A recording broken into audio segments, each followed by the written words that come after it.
Amigos, sejam bem-vindos, mais um ataque rápido. Eu sei que provavelmente quem está a ver em vídeo, não é? Está a ver a coisa um bocadinho diferente. Este vai ser um episódio diferente, estamos na Liga de Clubes e vamos ter aqui uma conversa diferente. Vai ser um episódio diferente, mas eu queria vos contar uma coisa que é, vocês vão ver duas pessoas de blazer, já estão a ver uma e daqui a bocadinho vão ver outra. E isto foi combinado. O Luís disse-me, vamos de blazer? E eu disse, pá, vamos. Tirei o blazer, pousei o blazer, saí de casa, o blazer ficou. Portanto, eu vou ser a única pessoa que não está de blazer. E isto não foi... O programado era estarmos todos. Sim. Também podias ter dito que estava calor e não te sentias confortável. Pois, mas pronto. Okay. podia ter dito Preferiste ser honesto. Eu sou uma pessoa... Já da outra vez não sabia se a palavra desapontante existia, então assumi que não sabia. Ora bem, Luís, estás bem? Estás bem? Estou de blazer. Estás de blazer, não é? Espero que tenhas imenso calor.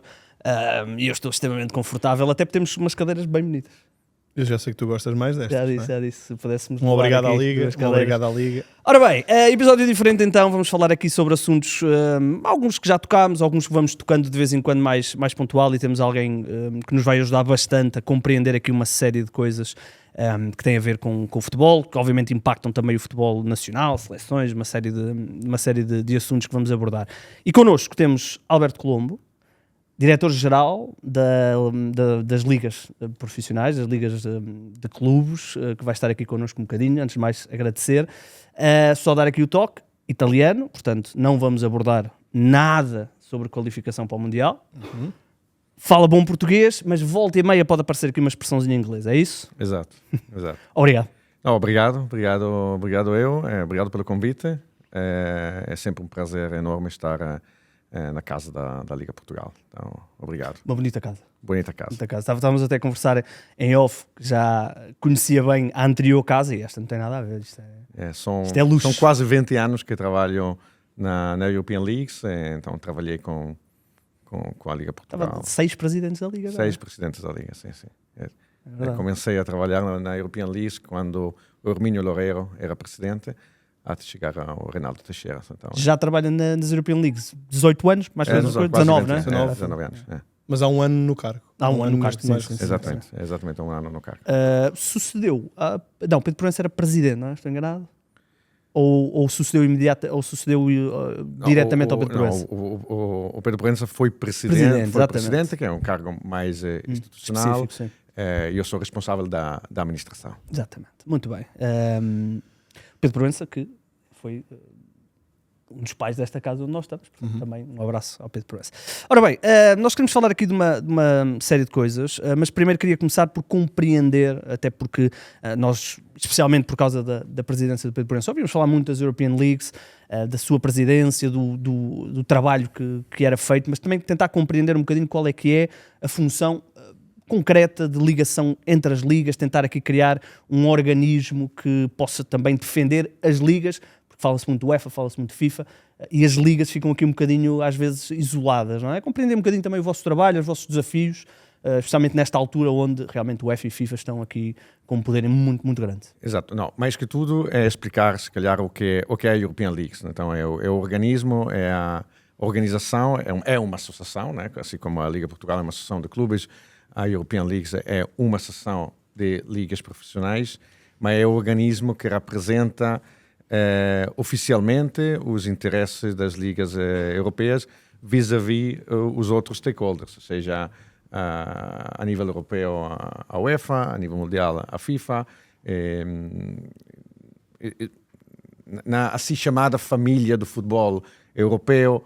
Há a UEFA, que representa as federações, há a European League, que representa as ligas profissionais, há a EFC, que um tempo chamava-se ECA, que representa os clubes, e há a FIFPro, que representa os sindicatos de jogadores. Esta é a assim chamada família do futebol profissional na Europa.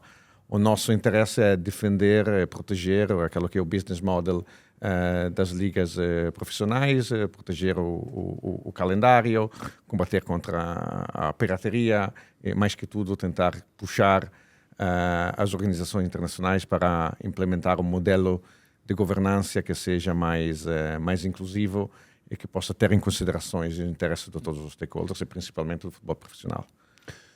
Nós tivemos nos últimos tempos, temos tido nos últimos tempos aqui algumas mudanças estruturais.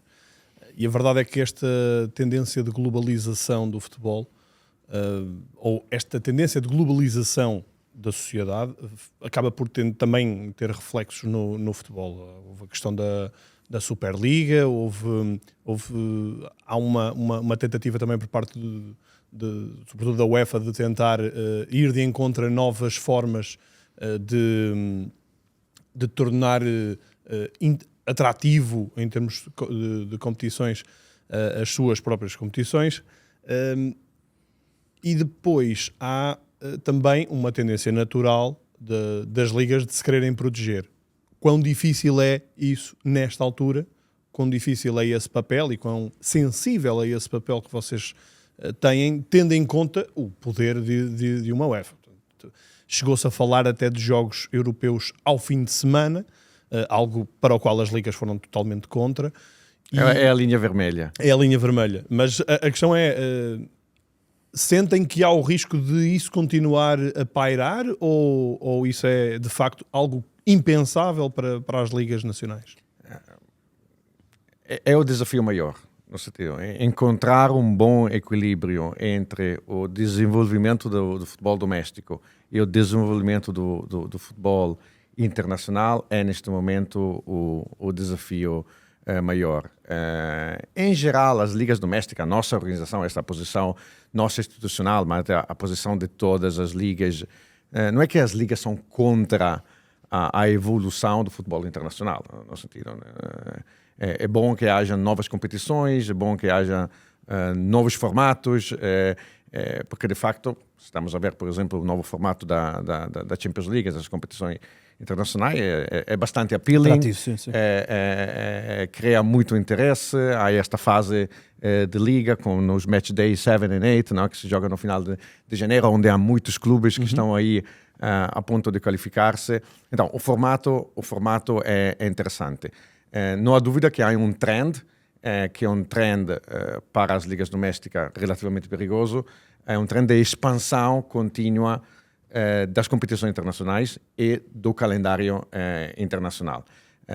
Já falamos da nova Champions League, ou da nova Europa League, sem esquecer que estamos a falar de uma competição que, comparada com o formato anterior, tem mais de 50% de jogos só na Champions League. Não é só o número de jogos, é o número também de match weeks.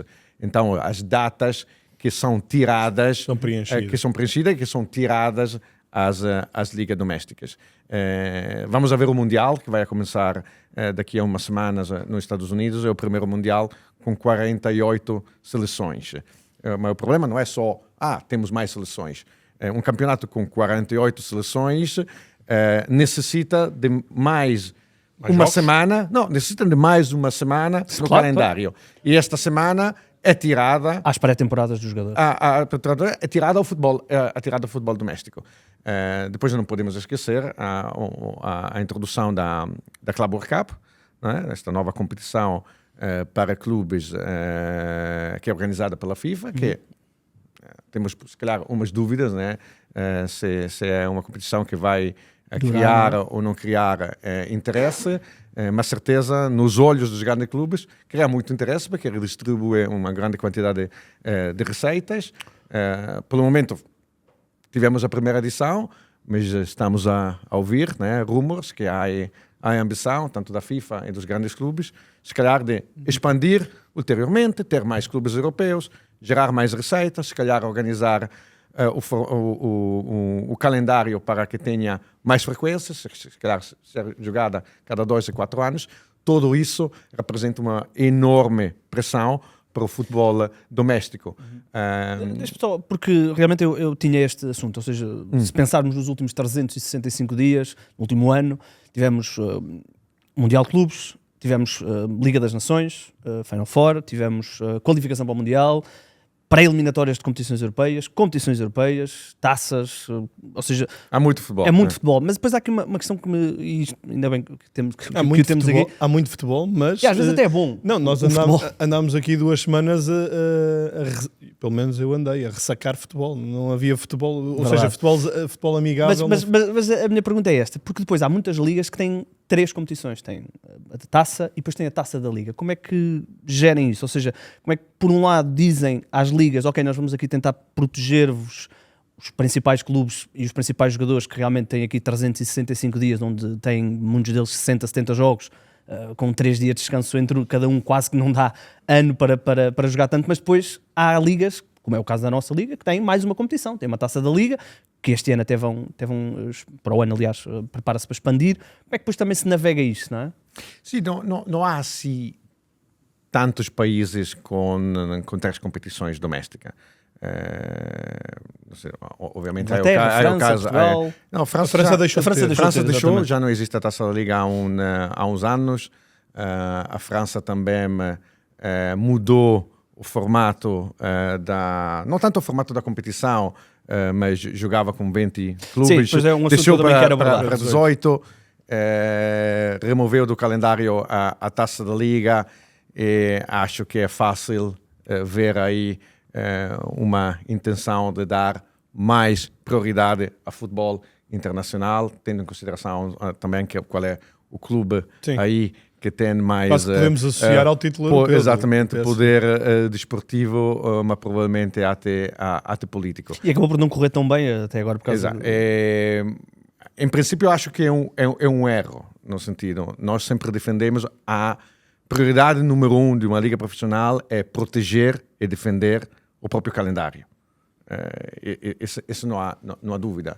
Então, acho bem que a Liga Portugal deseja voltar a ter uma Liga Portugal, uma Taça Portugal mais forte, com mais equipa, para dar a aqueles clubes que, por exemplo, jogam só a nível doméstico, mais oportunidade. Né? Há poucos clubes que jogam muitos jogos e muitos clubes que jogam poucos jogos. Mas Né? é uma linha difícil de É uma linha difícil, gerir, não é?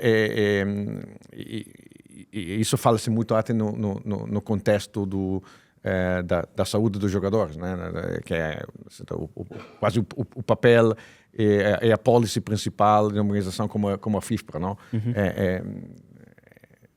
A saúde dos jogadores, muitos jogadores que jogam quase 70, 80, mas vamos a ver exatamente qual é o número, a percentagem. Estamos a falar, se calhar, de 1000 jogadores que jogam um enorme número de partidos e mais de 20 mil profissionais pela Europa toda que não jogam o suficiente. Pois, mas depois, se pensarmos, por exemplo, no modelo da Liga dos Campeões, no modelo da FIFA, essa percentagem inferior, que é muito inferior, naturalmente, 2%, 3% dos jogadores que jogam realmente 70, 80 jogos, são os jogadores que depois, para a UEFA e para a FIFA, são, entre aspas, os mais importantes, porque quando há um Mundial, queremos ter um Mbappé, queremos ter o Ronaldo, e portanto, eu deduzo que seja muito difícil para vocês navegar esta linha, porque, por um lado, a maior percentagem dos jogadores não tem 70 jogos, tem 35, 36, se forem aqui em Portugal, 37, mas depois os jogadores que a FIFA e a UEFA querem ter nas grandes competições jogam muitos jogos. Não é, por isso que disse, o desafio maior é verdadeiramente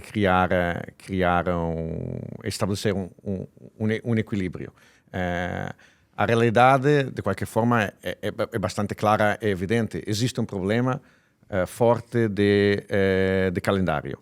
Existe um problema de demasiado futebol internacional, mas se vamos a ver a evolução das ligas domésticas nos últimos 30 anos, na realidade, as ligas domésticas nunca aumentaram no próprio calendário. Se existe um problema no calendário internacional, isto certamente não foi criado pelas ligas, no sentido, a Premier League inglesa, ou a Liga Espanhola, ou a Série A italiana, jogam com 20 clubes, 38 jornadas, e o mesmo modelo existe há mais de 30 anos. Se vamos a ver há 30 anos, o formato da Champions League e o formato de hoje em dia, o número de datas que foram buscar e apanhar no calendário teve um crescimento exponencial. Daí esta pressão. Vocês têm certamente muito feedback das ligas europeias. E soluções, ou potenciais soluções? O que é que está a ser pensado Porque os problemas estão bastante identificados, esta dicotomia entre sobrecarga de jogos, e sabemos que os jogadores estão do vosso lado também na questão de proteger a saúde física dos jogadores, e também alguma escassez de jogos que o formato que a Liga tem pensado para a Taça da Liga na próxima época, ou que os clubes, no fundo, têm pensado, vai muito de encontro a dar mais jogos a jogadores que jogam menos tempo durante a época. Que soluções ou que caminhos é que vocês conseguem identificar como ideais ou próximos disso para o futuro próximo, tendo em conta esta conjectura? Principalmente é reduzir a pressão do calendário. Voltamos a falar do calendário, mas porque tudo parte do calendário. No sentido, o calendário desencadeia toda uma série de consequências. Porque primeiro é uma disrupção de caráter operacional. Acho que está aqui também o responsável das competições da Liga Portugal. Acho que o maior dor de cabeça para uma liga é encontrar datas para poder organizar a competição. Esta expansão contínua tem obrigado a maioria das ligas a cortar os winter breaks na maior parte das ligas nórdicas. Acontece, seja por chuva, seja por neve, seja por mau tempo, seja por falecimento de uma pessoa importante. Aconteceu na Itália, morreu o Papa, infelizmente 2 jornadas foram adiadas. Na Inglaterra, há 2 anos aconteceu isso, mesmo com a Rainha da Inglaterra. Parece brincadeira, mas há coisas que acontecem. Não há mais uma data disponível. Esse potencialmente afeta também a integridade da competição. Porque, historicamente, um jogo é adiado e há que ir buscar uma data alternativa na proximidade destes jogos. Acontecem casos que jogos que foram adiados, seja qual for o motivo, são jogados e reprogramados 4 ou 5 meses depois, com até a janela da transferência no meio. No sentido, um jogo jogado em novembro não é o mesmo jogo no campo. Claro.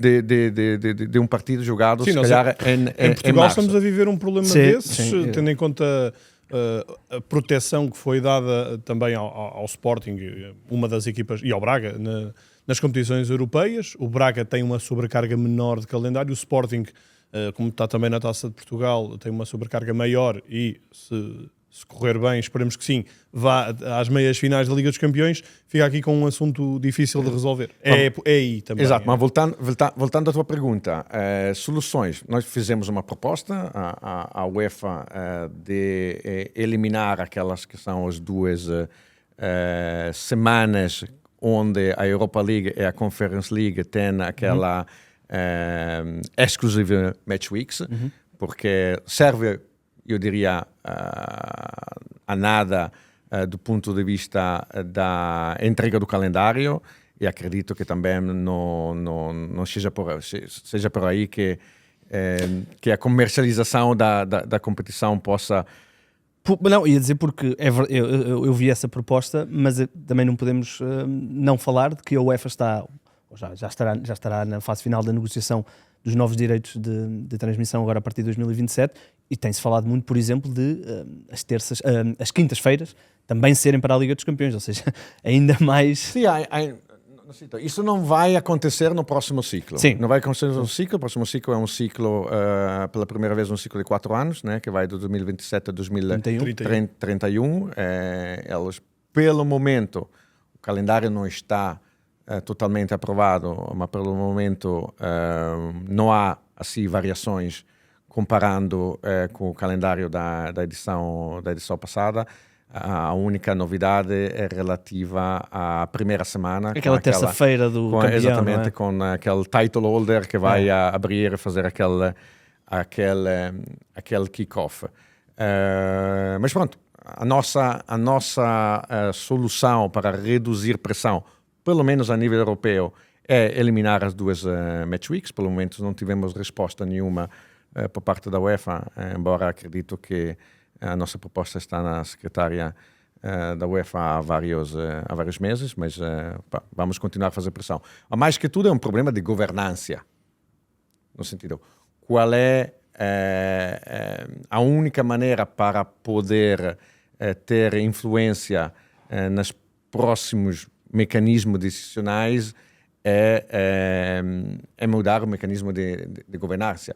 A realidade, se queremos dura, é um bocado triste de futebol doméstico, é o facto da FIFA e a UEFA ter a capacidade de tomar decisões de maneira relativamente unilateral e impor um calendário e um formato de competições e as ligas, infelizmente, pagar as consequências. E muitas vezes nem são consultados, não é? Houve até aí no sentido, aí há uma diferença relativamente grande entre a FIFA e a UEFA.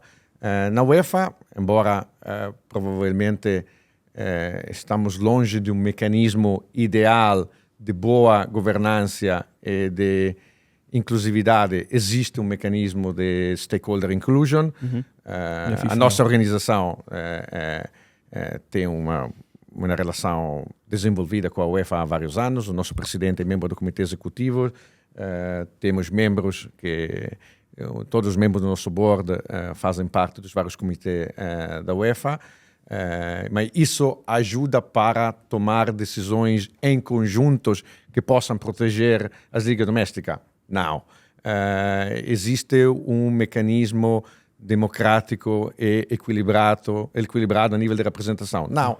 Vamos ver, por exemplo, o Club Competition Committee, que em princípio é o comitê que vai a tomar decisões que depois são levadas ao Comitê Executivo da UEFA sobre as competições internacionais, seja o formato, a revenue distribution, o calendário, o acesso às competições, tudo, em princípio, deveria passar pelo Club Competition Committee. Aí temos um representante das ligas europeias e 13, 14 representantes dos grandes clubes da ECA.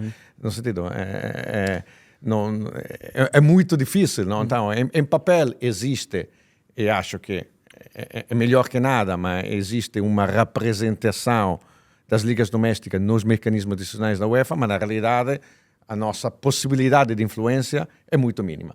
Quando vamos a falar da FIFA... É nula, né? É praticamente nula, para não dizer que é nula. De aí a decisão que fizemos, a decisão que tomamos há um ano e meio... De avançar com o processo, né? Contra a FIFA. De desafiar a FIFA com um complaint. Estamos no meio de uma batalha legal com a FIFA. Em conjunto, mais uma vez, falamos há bocado com o sindicato dos jogadores e com a FIFA contra o calendário internacional, o International Match Calendar, que é uma coisa diferente. O International Match Calendar é a decisão da FIFA que define o calendário das seleções e o calendário para clubes. O calendário da UEFA é uma coisa diferente, porque estamos a falar do... Não havendo essa ligação com a FIFA, a minha pergunta é claramente retórica, mas também leva uma opinião pessoal, porque eu acho que não resolveria propriamente os problemas, mas acho que ajudaria muito se nós passássemos a ter menos pausas FIFAs e pausas maiores. Ou seja, se tivéssemos uma pausa de 2, 3 semanas, de 3, 4 semanas. Havia uma proposta de uma pausa de 6 semanas, não é? Sim, ok, de 3, 4 semanas no outono, 3, 4 semanas na primavera. E jogava-se os apuramentos todos, não é? É isso, e condensava-se os jogos, havia uma maior concentração de jogos da seleção. Mas é capaz de ser chato para os clubes que depois não metem jogadores na seleção, não? Eu percebo, mas aí tu depois, a posteriori, já consegues gerir o teu calendário para conseguires criar competição alternativa, ou seja, por exemplo, as fases preliminares da Taça da Liga poderiam encaixar muito melhor aí nessa altura. A partir do próximo ano há uma pequena mudança no International Match Calendar, no sentido que neste momento existe uma janela em setembro, em outubro, em novembro, depois março e junho, conforme depois as competições internacionais em junho. A partir do próximo ano, em lugar de haver 3 double leader, vai haver um quadruple leader.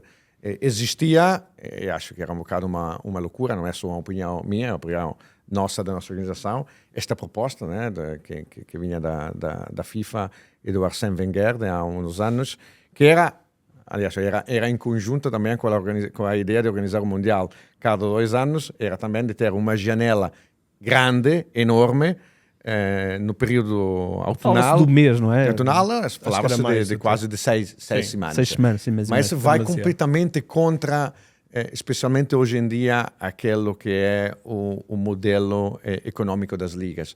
No sentido, outono, em geral, é o período melhor para o futebol doméstico, pelo menos na Europa. As pessoas, a família, voltam das férias, tem aquela ressaca, Sim, dá aquele tem aquela hype da ressaca do liga. futebol. Então, historicamente, tanto a nível da audiência na televisão, como da tendência nos estádios, os meses de setembro, outubro e novembro são os meses mais importantes. E não podemos também esquecer que na evolução do mercado audiovisual, no futuro poderemos ter pela Europa mais modelos de streaming ou de OTT platform, onde o consumidor gere a própria subscrição com uma espécie de pay-per-view, não é? Pay-per-view, gera em maneira muito mais flexível. E as ligas todas querem menos dar a possibilidade que o próprio cliente, o próprio consumidor vai a cancelar a própria subscrição durante 6 semanas. Durante 6 semanas. Então, a possibilidade de perder aí consumidores é muito alta. Então, pelo momento existe ainda aquele modelo onde subscrição anual, tentar derreter várias subscriptions a partir do princípio da época até o final da época. Então é muito perigoso para umas ligas ter pausas relativamente E deixa-me dizer aqui um à parte, eu acho que os nossos presidentes, estamos na liga, os nossos presidentes não estavam prontos para 6 semanas sem poderem mandar uns comunicados. 6 semanas é muito tempo. Não, por acaso, outro desafio é o fato que, historicamente, as ligas domésticas são as competições que jogam sempre. Representam uma presença contínua e constante na vida dos adeptos. Começa no final de agosto e continuam até o final de maio. É uma razão por a qual as novas competições europeias representam também uma ameaça e, na realidade, a nova Champions League é, de facto, um competitor real das ligas domésticas, porque com esta introdução da fase de liga, de facto, também a Champions League, se não for para aquele período entre meado de dezembro e meado de janeiro, jogam sempre. Mentre antes existia aquela janela entre princípio mais ou menos de dezembro até fevereiro, que não se jogava, e até o mês de janeiro, fevereiro era um mês clássico de liga, de taça de liga, Taça Portugal, taça da Estádio, exatamente. Então isto representa mais um desafio, né? As novas competições são de facto competidores diretos com as competições nacionais. Falou aí da questão do audiovisual, e era um assunto que eu também queria abordar. Portugal está aqui no processo, né, da venda, mas olhando para a globalidade das ligas, e depois quero falar um bocadinho sobre a questão da Liga Francesa, sempre também uma preocupação, ignorando a Premier League, que tem valores que são fora da normalidade. Este é um assunto que vocês trabalham com as ligas, ou seja, tentar encontrar aqui para não haver repetição do que aconteceu, por exemplo, em França, que até passaram aqui por algumas dificuldades. Vocês guiam, estão preocupados com esta aparente redução de valores? Estamos assim muito preocupados, porque de facto a tendência é não em todos.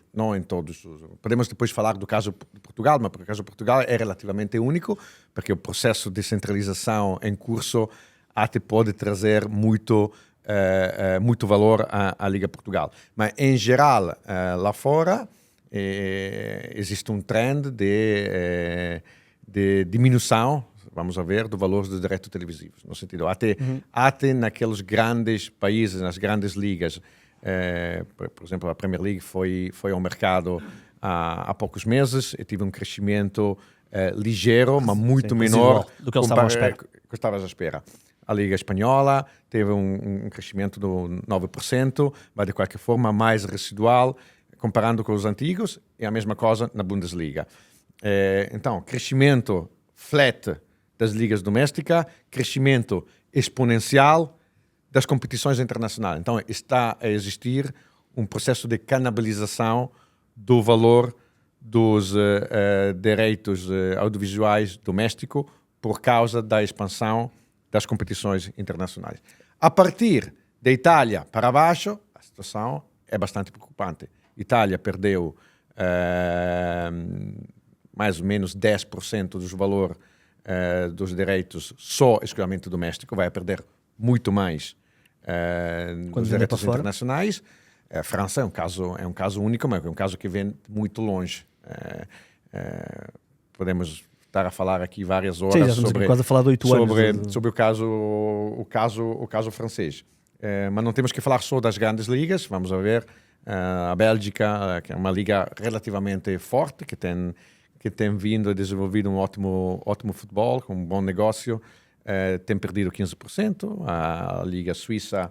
A holandesa, Países Baixos também. Países Baixos, a Liga Austríaca. Então, existe com certeza este trend. Está muito associado, uma das coisas que se diz é que se as grandes empresas de audiovisual estão a gastar dinheiro com a Liga dos Campeões e com o Mundial, depois sobra menos para as ligas domésticas. Não é porque há mais jogos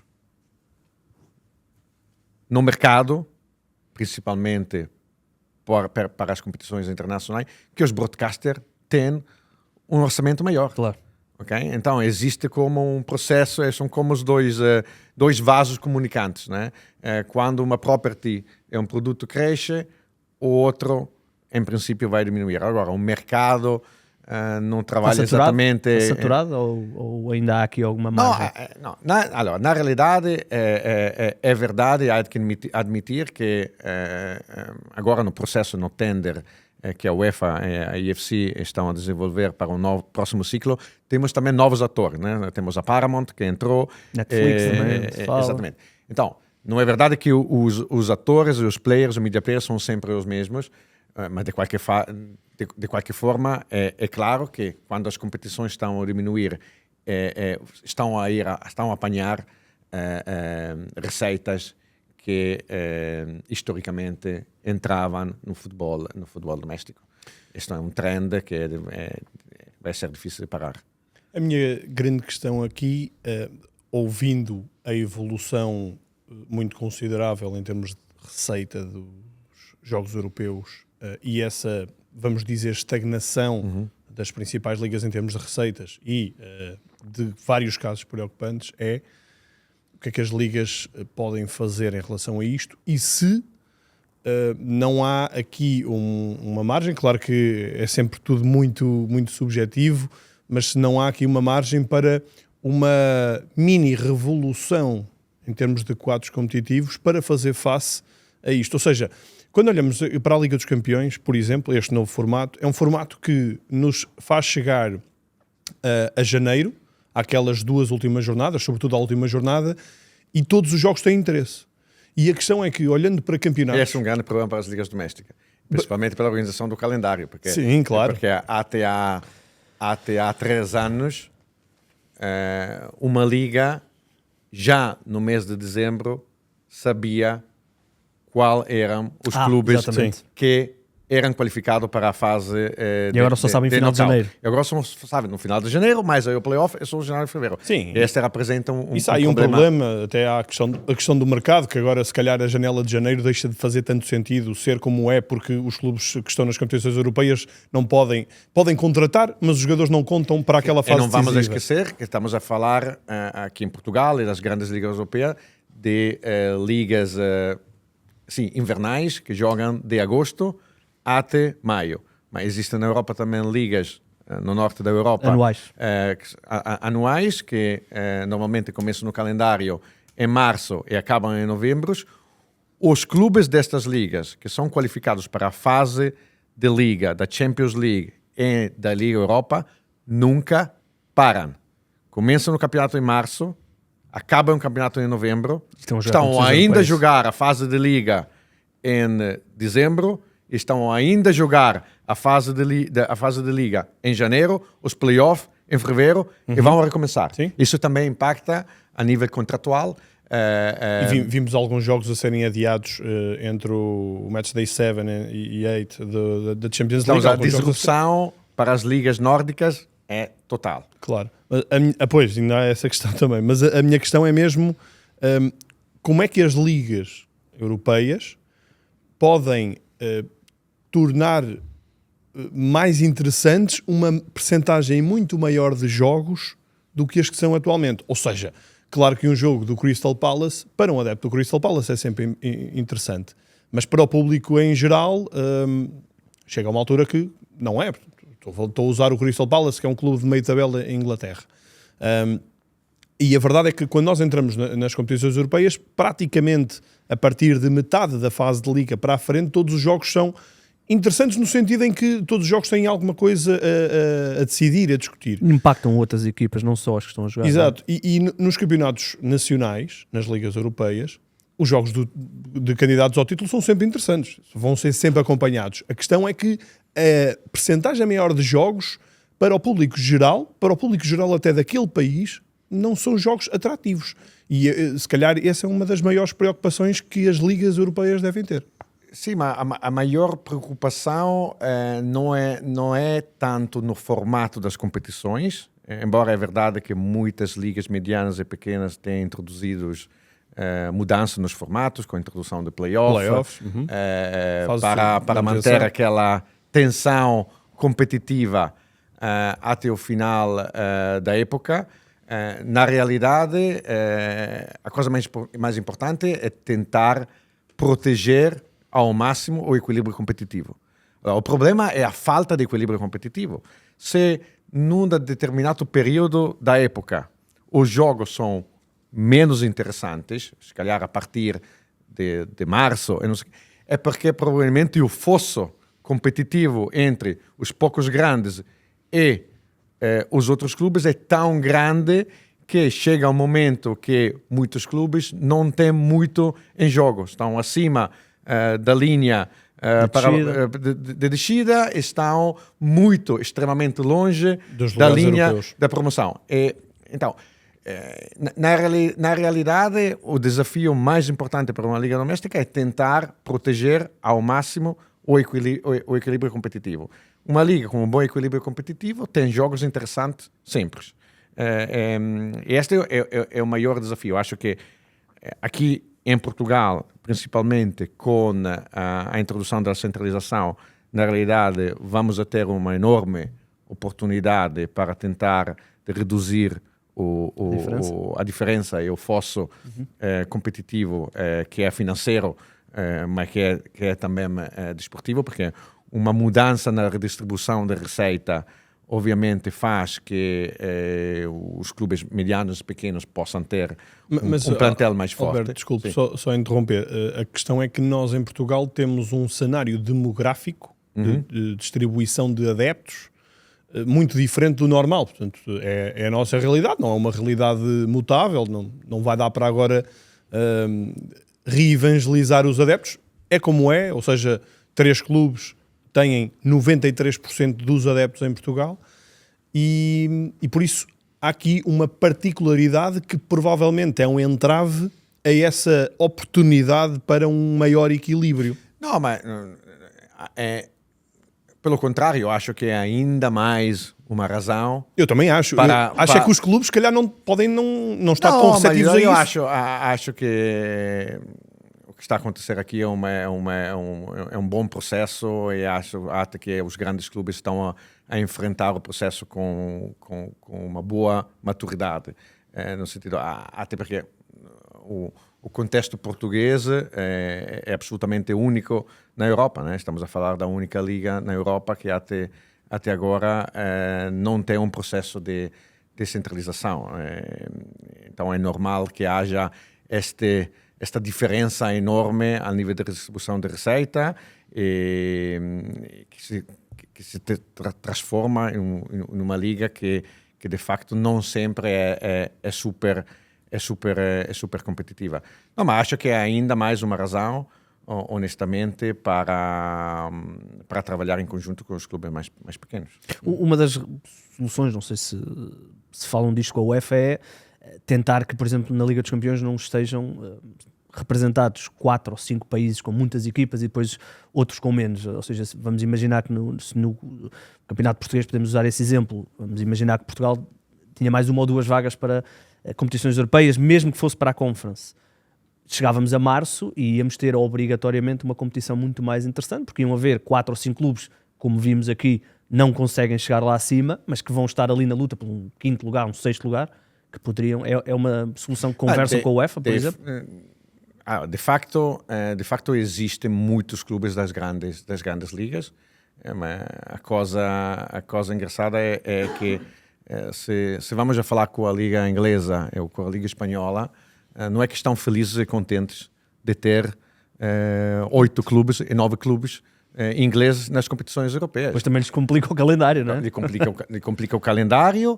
De fato, quando tu tens muitos clubes da tua competição nas competições internacionais, a competição internacional, nos olhos de um consumidor nacional, representa também um competitor à tua própria competição. Essa tira em princípio valor. Então vimos muitas vezes o presidente da Liga Espanhola, né, o Javier Tebas, dizer: olha, eu não quero 4 equipas na Champions League, podem buscar mais 2. É claro que... Não é fácil vender isso aos clubes, não é? Não é fácil vender isso aos clubes. Seria desejável, certamente, ter uma redistribuição um bocadinho mais democrática para ter mais clubes de mais países dentro das competições europeias. Isso ajudaria. Mas, mais que tudo, o que ajudaria o que é o nosso desafio mais importante, se queremos ter uma prioridade enorme para a European Leagues nos próximos meses, é relativamente à redistribuição da receita. Não é assim um grande problema o facto de ter 3 ou 4 clubes de um país que participam regularmente à Champions League, porque são os grandes clubes que criam valor. O problema é a redistribuição deste valor. O modelo redistributivo atual das competições internacionais faz que a grande maioria das receitas são redistribuídas para os poucos clubes que participam e existe um número relativamente residual de valor e de receitas que são redistribuídos para os clubes que não participam, a assim chamada solidariedade. E isso é o que, de facto, impacta depois e cria desequilíbrio competitivo nas ligas domésticas. No sentido, o caso, se calhar, da Liga Portugal é relativamente único porque não existe centralização. Mas até nos países onde existe centralização e onde existe um mecanismo de redução de receita muito democrático, onde as receitas que são geridas e produzidas a nível doméstico são redistribuídas de maneira relativamente equitativas, quando vamos acrescentar on top a redistribuição internacional, cria-se um desequilíbrio financeiro enorme. Houve aquele mítico caso italiano, onde o Inter recebia 200 ou 300 e o Napoli recebia 800 mil euros. O Inter, o ano passado, chegando à final da Champions League e com a participação à Club World Cup nos Estados Unidos, acho que só exclusivamente com estas 2 competições levou para o próprio bolso 230, 240 depois comparavam com o Nápoles milhões. Que recebeu 800 mil euros. Exato. Nem vale a pena comparar com o Napoli, que de qualquer forma é uma equipa que está nas competições europeias. Buscar uma equipa como o Cagliari ou como o Pisa, ou seja que for, tem só as receitas domésticas, tens um clube que faz 220 milhões, que tem que jogar na mesma competição de um clube que faz 30 milhões. Isto, obviamente, não faz muito sentido. Sim, este é sempre o grande desafio do futebol, não é? E o bom do futebol, até eu costumo dizer isto, é que nós conseguimos ter ligas competitivas, várias, onde uma equipa gasta 100 milhões e outra equipa gasta 1 milhão. Em Portugal é um exemplo que eu dou muitas vezes. Como é que, por exemplo, um Estrela Amadora consegue roubar pontos ao Benfica, quando o Estrela gasta 1 milhão e o Benfica gasta 100. Esse também é o lindo do futebol. É o lindo do futebol, era o que eu ia dizer, mas é um desafio que nunca vai ser conseguido ultrapassar. Isto não há ilusões sobre isso. Há mecanismos para atenuar. A centralização é o mecanismo, a redistribuição das receitas internacionais é um mecanismo, há um mecanismo para mitigar. Agora, não é que o Benfica em Portugal, o Benfica, o Sporting, o Porto, o Real Madrid, o Barcelona na Espanha, muito provavelmente vão sempre ganhar o campeonato. O problema não é não ganhar o campeonato, o problema é ganhar o campeonato com 100 pontos. Né? Como acontecia há uns anos. Né? O problema é criar interesse, é ter jogos que não acabam 3, 4, 5, 6... A dúvida é saber quanto é que fica, não é? 6-0. O problema é que um adepto não quer ir ao estádio ou ficar sentado no sofá domingo à tarde para ver um jogo que acaba 4-5-0, no sentido... A tensão do jogo é a imprevisibilidade do jogo. Né? O Se vamos a matar... imparcial, Sim. digamos assim. Exato, se não é? vamos a matar a imprevisibilidade do resultado do jogo, matamos o produto. Eu tenho aqui mais duas questões em relação ao cenário europeu, que eu obviamente isso se calhar é uma pergunta muito mais para a UEFA do que para a European Leagues, mas gostava de ouvir a vossa opinião, que é, primeiro, se vocês são contra a distribuição de verbas tão discrepante entre as três competições, ou seja, já me está a dizer que sim, portanto imaginaria algo mais equilibrado, e depois até, tendo em conta esta questão das muitas equipas que estão fora, se podia fazer sentido ou não uma quarta competição europeia. Quando eu digo uma quarta competição, não digo uma competição mais fraca do que a Conference. Digo, se calhar, algo que os saudosistas muitas vezes falam, que é um reencarnar da taça das taças, ou seja, os campeões das taças internas poderem fazer uma competição. Em princípio, eu acho difícil organizar uma quarta competição. Já a Conference League, mas é uma pergunta, honestamente, para a UEFA. Sim, claro. Mas já a Conference League não é exatamente uma competição que cria valor. É uma competição que é subsidiada economicamente pela Champions League para dar oportunidade a clubes de países mais pequenos de ter a oportunidade de jogar a nível internacional. Então, acho que do ponto de vista de retorno econômico, é difícil ponderar a criação de uma quarta competição. Estamos neste momento a estudar na European League, com os nossos membros, a nossa administração, uns modelos de redistribuição das verbas alternativos para apresentar à UEFA quando vai começar a negociação para o próximo ciclo. Acho que a negociação vai começar mais ou menos no final de agosto e vai decorrer durante todo o próximo ano, antes do 27. Do começo. Acho a coisa mais importante é ter um mecanismo que possa redistribuir mais receita aos clubes que não participam. Depois há muitas variáveis. Podemos com certeza ver como redistribuir as receitas entre as várias competições. Mas não é linear, no sentido, o impacto nas várias ligas é diferente. Por exemplo, se nós vamos a redistribuir mais receitas à Europa League e à Conference League, de um lado vamos a aumentar o equilíbrio competitivo nas grandes ligas, porque vamos a dar mais verbas àqueles clubes que normalmente acabam no 5º, 6º e 7º lugar e que vão jogar as competições europeias. Então, existe mais equilíbrio entre os clubes que participam na Champions League e os outros. Então, vamos a criar mais equilíbrio competitivo no topo da tabela doméstica, mas vamos potencialmente a criar mais disrupção nas ligas pequeninas, porque no momento que tu vais a redistribuir mais receita na Europa League e na Conference League para aquele clube na Estónia ou na Bulgária, que é o único clube que participa, tu vais a dar ainda mais dinheiro àquele único clube ou dois clubes, então o fosso entre aquele clube e todos os outros clubes naquele país é ainda maior. Por isso é que vemos então o mecanismo é relativamente complexo. Lavaret, são clubes que têm então, mudar uma variável deste tipo tem um determinado impacto numa liga e determinado impacto noutras ligas. Então é um mecanismo relativamente complexo, mas estamos a trabalhar, a estudar para apresentar uma solução que seja mais viável, mais democrática. Mas a base é fortalecer o equilíbrio competitivo das ligas, então redistribuir mais receita aos clubes que não participam. Isto significa um sacrifício dos grandes clubes. Sim, significa um sacrifício dos grandes clubes. É impensável pensar de continuar a dar mais dinheiro aos grandes e criar mais equilíbrio competitivo abaixo.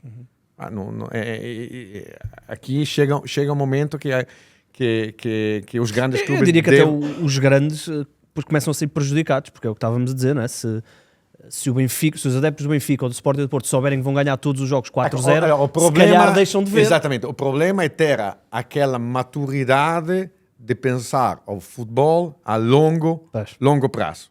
Normalmente no futebol é um bocado um problema da nossa indústria, né? Nós olhamos sempre, né? O período temporal à nossa frente é muito curto. Nos clubes, normalmente, é uns 6 meses, né? É a próxima janela de transferência. Dentro das ligas, normalmente, é o ciclo audiovisual. E nas grandes organizações internacionais é também o ciclo político, né? Porque existem dinâmicas relativamente às eleições. E há muita dificuldade. Eu digo sempre, nós temos o mesmo problema do climate change, né? Sabemos muito bem que vai acontecer um desastre, mas deixamos o problema à próxima geração. Essa é um bocado a realidade do futebol, porque se continuamos desta maneira, vai ser difícil no futuro travar uma nova Superliga. No sentido, o fosso é tão grande e o trend redistributivo e de polarização desportiva e financeira é tão grande que daqui a uns anos nem vai fazer sentido que os grandes jogam com os pequenos. Não obstante, vamos a tentar mitigar, mas não vamos a travar o trend. Vamos a tentar a sobreviver para que não chegue a uma situação desastrosa.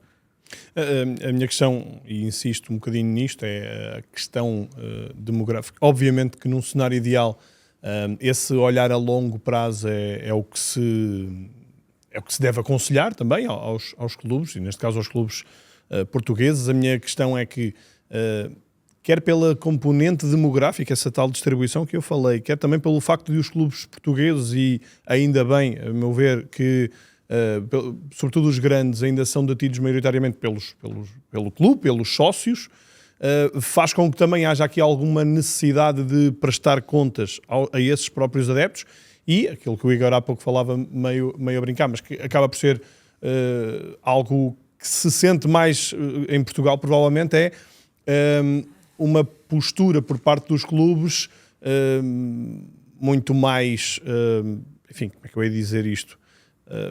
Muito mais... eleitoral, não é? Muito mais, sim, eleitoral, eleições, populista até, no sentido de defender os próprios interesses, mas se calhar deixar muito para segundo plano aqui o pensamento coletivo do futebol. A minha grande questão por isso que estamos aqui agora. Exatamente. O que é que a European League... O objetivo é educar. Aconselha também ao futebol português, aos clubes portugueses, para que haja aqui um bom porto. Mais que tudo, é desenvolver este tipo de agenda. Acho que aqui em Portugal, de fato, estas discussões estão a acontecer, até por causa do processo de descentralização.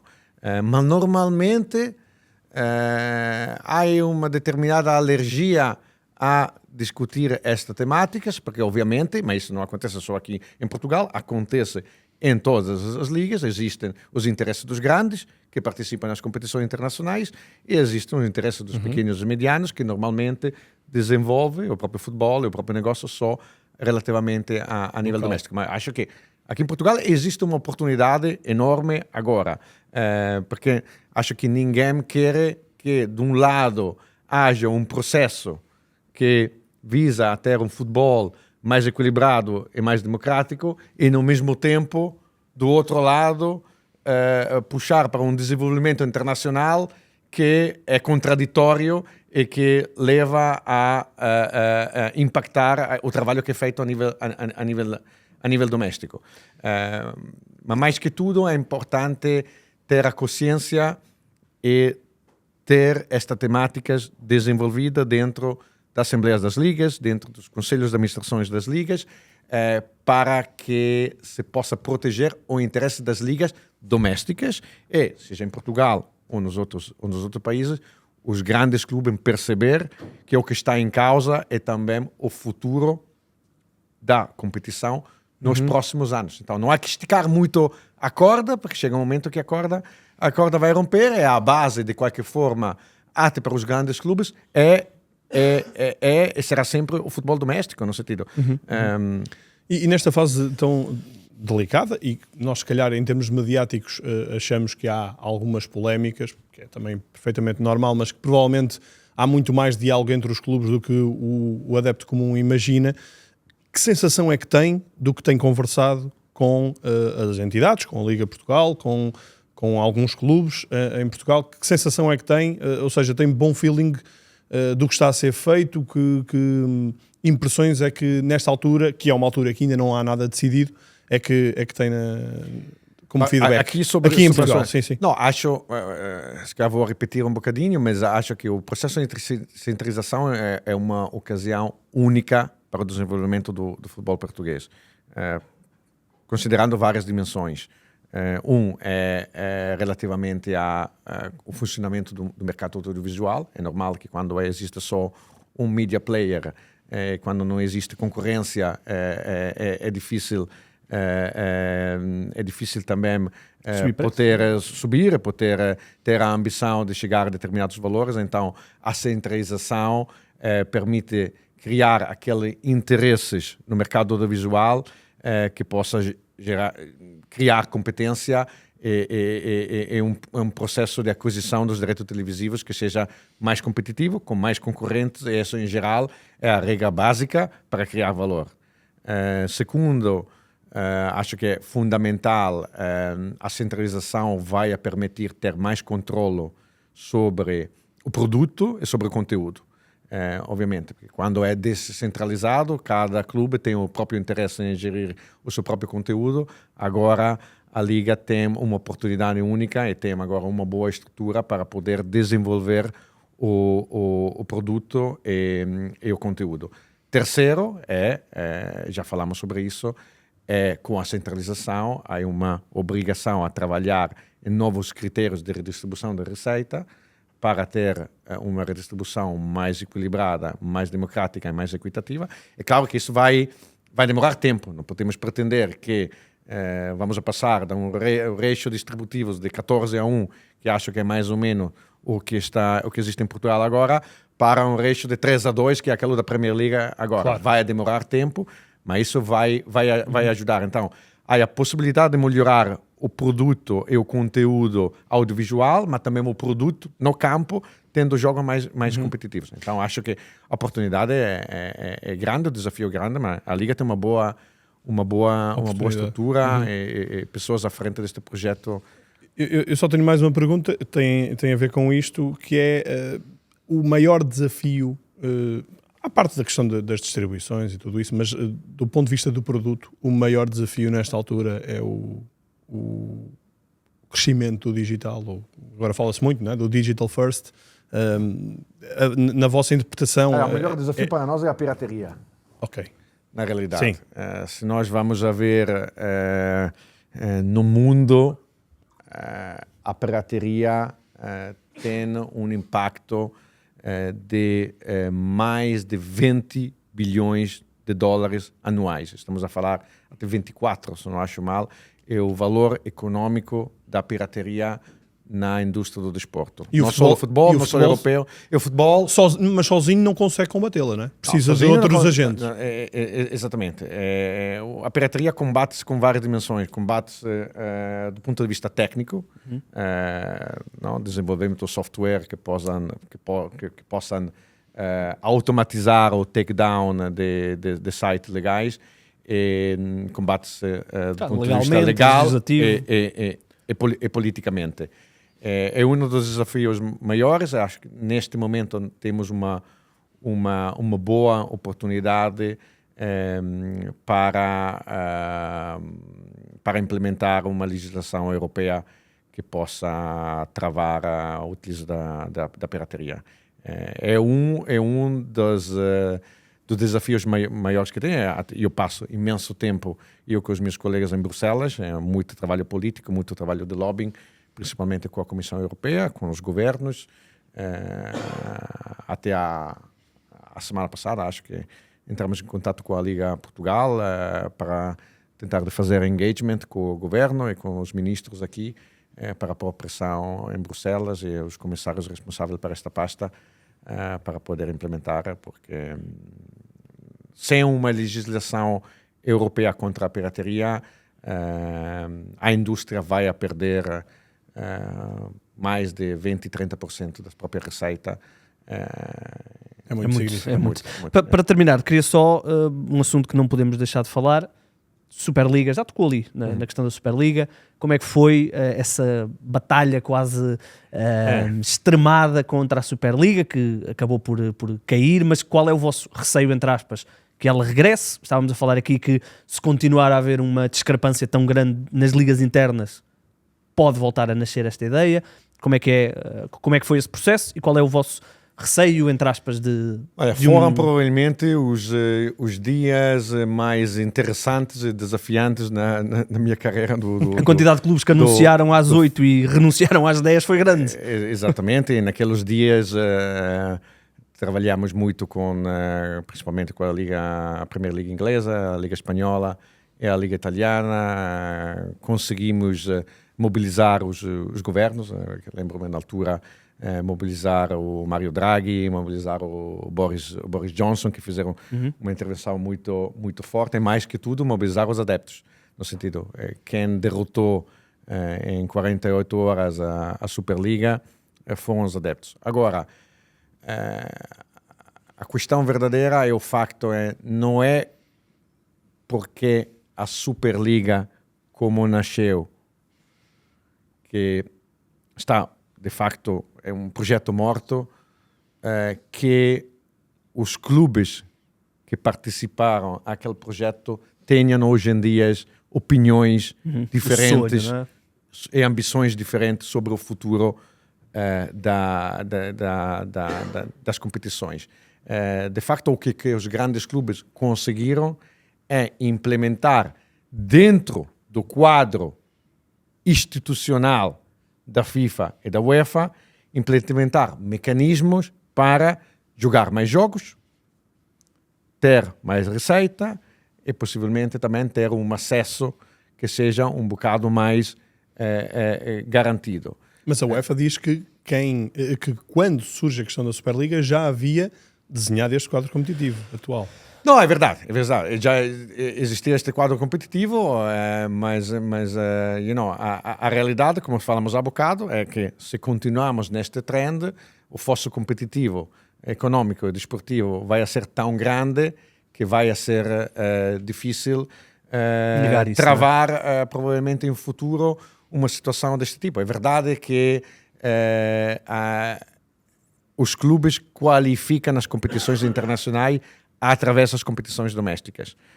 Então, o mérito, o Sporting Merit, né, como princípio básico do modelo desportivo europeu, ainda foi salvaguardado. Mas qual é a possibilidade real de clubes pequenos e medianos de poder ter uma boa campanha europeia? Eu diria que é mínima. O que está em questão agora é, oficialmente, com o Real Madrid e o Barcelona, que voltaram a casa e que fizeram as pazes com a UEFA e com a ECA, temos formalmente, ainda não está totalmente fechado, mas temos formalmente uma pedra final sobre o projeto original da Superliga. Sim, mas daqui a 20 anos... O que é que estão a pedir? O que é que o Barcelona e o Real Madrid e outros clubes estão a pedir para não voltarem a puxar o assunto, ficar satisfeitos? Claro. Então, com há certeza... muita ideia de que a Liga dos Campeões se está a transformar numa UEFA Superliga, não é? Certamente que os clubes fazem a sua pressão e... Não está, na medida em que continua a ser, como estava a dizer, o mérito desportivo interno a levar os clubes para lá. Exato. Mas e não aquelas era o que estava a dizer, é difícil queriam. Um clube mais modesto fazer uma campanha de relevo até financeiro. Por isso é que depois há histórias bonitas como a do Bodo Glimt. Eu acho que a do Sporting é mais bonita. O do Sporting é mais bonito. O Sporting parece-me muito mais bonito. Bem, vamos fechar. Tens mais alguma coisa? Não? Estamos conversados? Temos mais algum assunto para abordar?